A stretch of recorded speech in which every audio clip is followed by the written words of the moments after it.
Hello.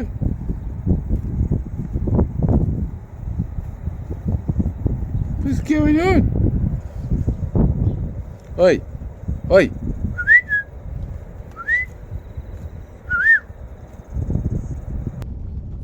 Kim, Grandad Robbie and myself in the north of New Zealand, headed to a place called 90 Mile Beach. I don't know, slow down. We own a part of a large beachfront property at 90 Mile Beach.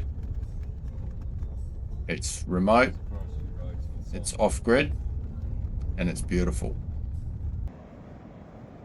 This is the beach itself, looking north there, and that's back towards where our property is, and that's the road in, and that's the view down to the south. It's not actually 90 miles long, it's about 100 kilometers long. There's lots and lots of shellfish, pippies, nearly as much shellfish as there is sand. Took me a couple of minutes to drag up around 50 pippies, which I really like eating, and they're everywhere, which means that in the water there's plenty of fish too, so it's great fishing there. Here.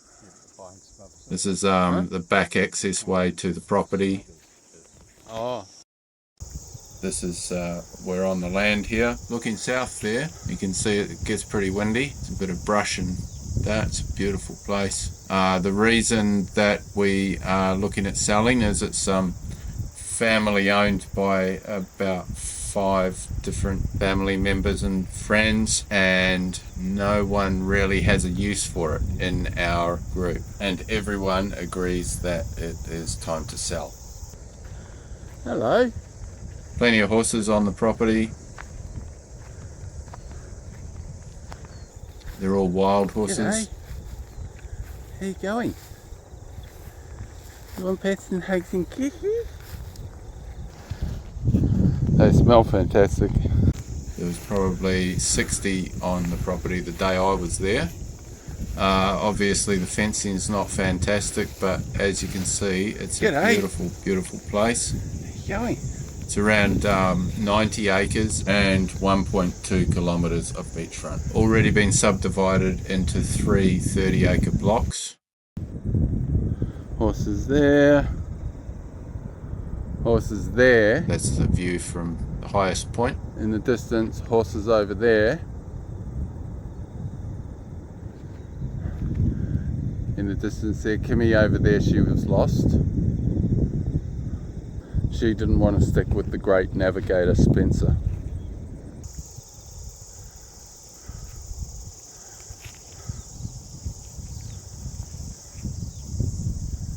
It's for sale as one 90-acre lot or individually as 3 30-acre lots. The access is not really the best, but it's remote, off-grid, private. Not a lot of neighbours. Nearest neighbours are on the other side of that hill. That's a great building platform area over there. It's around about 40-minute drive to Kaitaia, which has got a good supermarket and plenty of services there. It's 5 hours drive north of Auckland. I think it needs a fair bit of fencing, and to me it's a place that if you want to own it and make use of the property, you really need to be there. It really does suit an off-grid lifestyle. There's no power, water. Haven't seen any rabbits here. There's rabbits next door. There's Kimmy making her way, and that's that building platform there. Beautiful flat elevated building platform, and we're staying on the other side of that hill there at Hookitary Lodge. This is next door, Hookitary Lodge, owned by Gabrielle, and it's actually quite a cheap place to stay, so if you were looking to build something there, this is actually totally off-grid as well, but it's got toilets, showers, kitchen and cabins. That's the kitchen area there. and it's she's been there for at least 20 years, I think longer. We headed off. This is about 10 kilometers away to the east coast of the North Island. This is the skinniest part of the North Island, and we're at the I think it's called the Herora Big Game Fishing Club, something like that. And of course there's anchorage there. Great food, reasonably priced, and cold beer. There's also a mini supermarket and a pub just around the corner. To a Bomi! This is a Pukenui Wharf, I think it is. A couple of Bomis going on there. Hopamanu! Oh, two of them. What are they, kingies? Oh, yeah. This girl was spearfishing off the wharf, trying to shoot some trevally. Saw a kingfish come in as well. It's only there for literally 5 to 10 minutes on a random day. Just turned up and this was going on, so there's plenty of fish there and plenty of places to park your boat.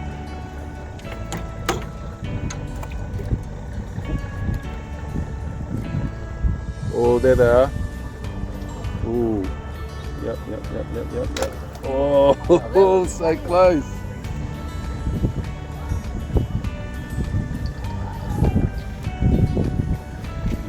They might have seen this trick before.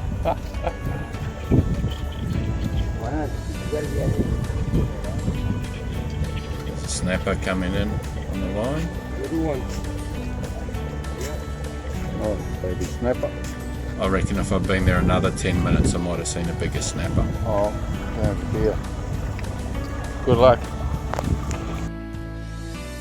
We headed north. This is about an hour's drive north to the tip of the North Island. That's called Cape Riyanga, and this is the view where the Tasman Sea meets the Pacific Ocean, and it's obviously a lot of current and waves there.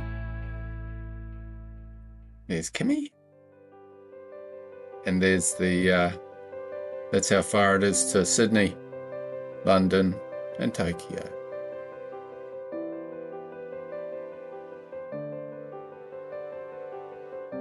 And Bluff. And there's a cool camper van that I saw that I thought was worth putting on the video.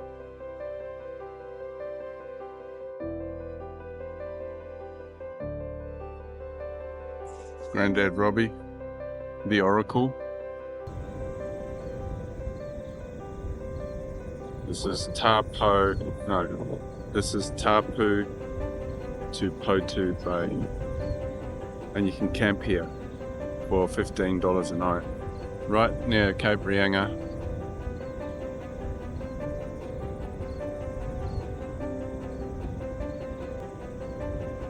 I think Granddad Robbie likes it, but it's hard to tell. Wow, look at this. Amazing.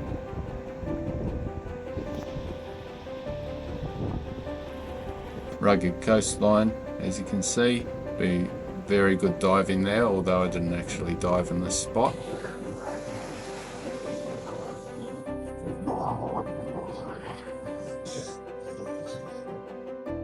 I've been a head back.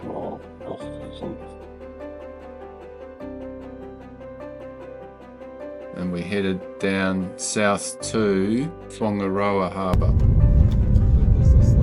Oh, I've been around here before. Someone should cut all these mangrove trees down so you can see better.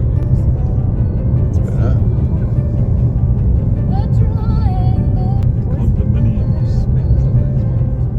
That's right, and build condominiums. Actually, we went to Tapo Bay there. That's Tapo Bay. I actually did go diving there, but the visibility was like about 1 metre, and Kimmy was on the beach, and so was Granddad Robbie, so I didn't actually dive for long.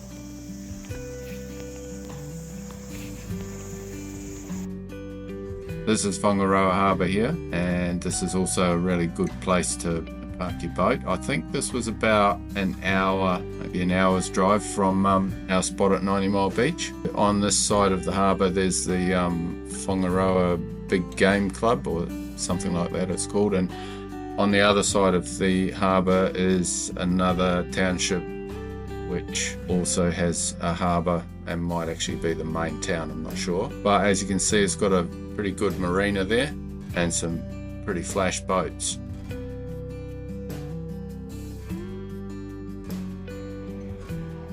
So the game fishing club itself was fairly popular at lunchtime. Not sure what day of the week it was, but it was a weekday, and there's plenty of big game fish on the wall. World records, several world records. Meals are really good prices and really good meals as well.